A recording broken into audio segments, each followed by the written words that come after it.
With Doubtnut, get instant video solutions to all your maths, physics, chemistry, and biology doubts. Just click the image of the question, crop the question, and get instant video solution. Download Doubtnut app today.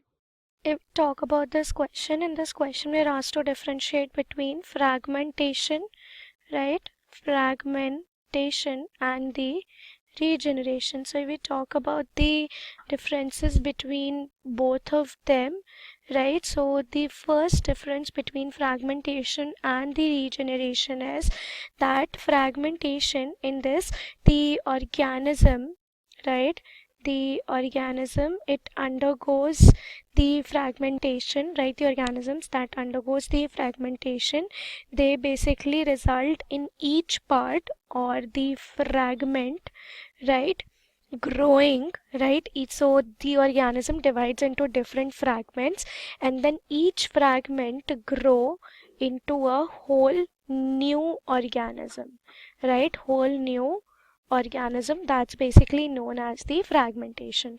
Now we talk about the regeneration. So regeneration happens when the organism, right, when the organism regrows, right?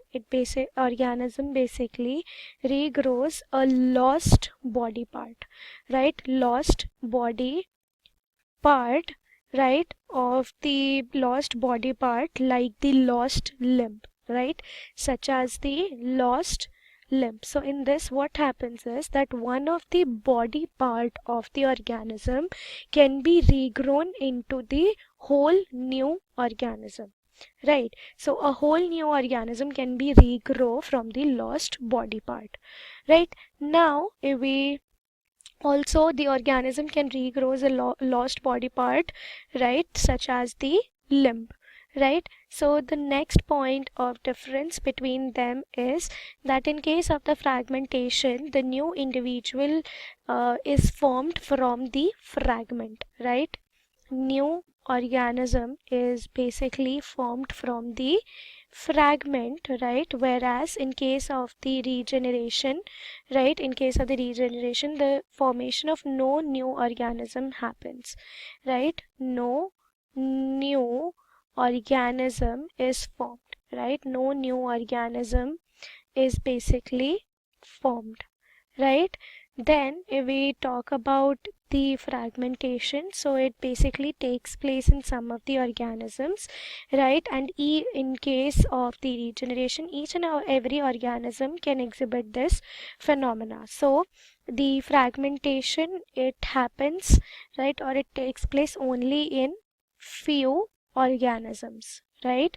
Whereas regeneration, it's basically seen, right, by many organisms, right? It's basically appears in or exhibited by many organisms. Now we consider the examples, right? So if we consider the example, so the example of fragmentation, it takes place in the Spirogyra, right? Spirogyra shows the fragmentation, right? Whereas the example of the regeneration is basically the tail of the lizard, right? The tail of the lizard regrowing a lost limb, right? Tail of the lizard, that's basically that regrows into regrowing a or basically regrowing a lost limb. So this is the difference between fragmentation and the regeneration, right?